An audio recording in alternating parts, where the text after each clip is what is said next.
Hello everyone, this is CS Dinesh Goyal, a practicing company secretary from Delhi. So in this video, we are going to discuss a very important topic for the company secretaries. The topic is mandatory peer review for certifications and audit services.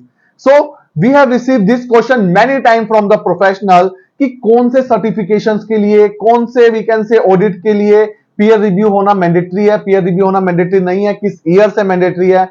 सो इस video में हम detail में discuss करेंगे about the peer review. सबसे पहले हम बात करते हैं ड्यू डिलिजेंस रिपोर्ट.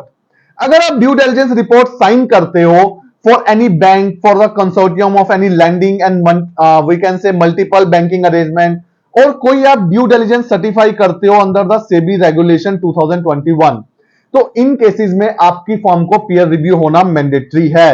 और ये प्रैक्टिकली 2020 और 2021 से इंप्लीमेंट हो चुका है. So as on date, if in 2023 if I will say कि मुझे कोई ड्यू डिलिजेंस रिपोर्ट साइन करनी है, कोई बैंक की ड्यू डिलिजेंस रिपोर्ट और otherwise the due diligence report under the SEBI guidelines, तो मेरी फॉर्म को पीयर रिव्यू होना मैंडेटरी है. अदरवाइज मैं आईसीएसआई गाइडलाइंस के अकॉर्डिंग साइन नहीं कर सकता. फिर हम बात करते हैं internal audit of operation of the depository participant. अगर आप इंटरनल ऑडिट कर रहे हो डिपॉजिटरी पार्टिसिपेंट्स का आफ्टर अप्रैल 1 2020, सो आपकी फॉर्म को पीयर रिव्यूड होना मैंडेटरी है. अब इसके अलावा कुछ इंपॉर्टेंट पॉइंट्स की बात करते हैं, जैसे कि हम बात करते हैं सेक्रेटरियल ऑडिट और annual secretarial compliance report under the SEBI guidelines.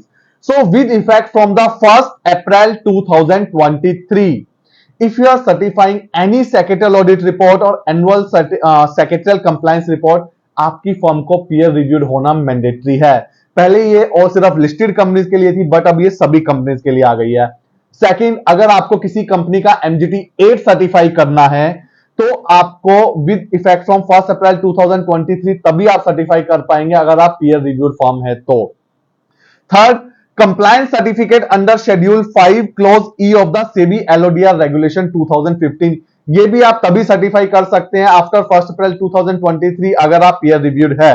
And then fourth, half yearly share capital reconciliation share certificate regulation 40 audit, अगर आप ये भी करते हैं तभी कर पाएंगे 1 अप्रैल 2013 के बाद अगर आपकी फॉर्म पीयर रिव्यूड है.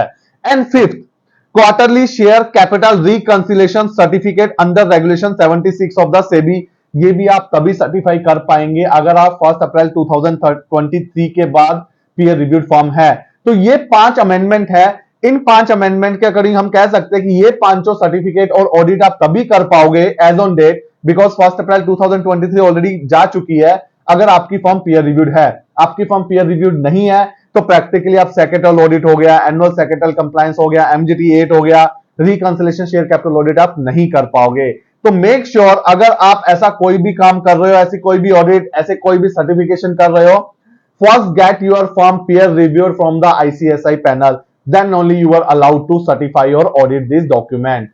So if you have any question on the peer review, please mention in the chat box or the comment box. We will try our best to help our professional fraternity to understand the peer review guidelines of the ICSI. Thank you so much.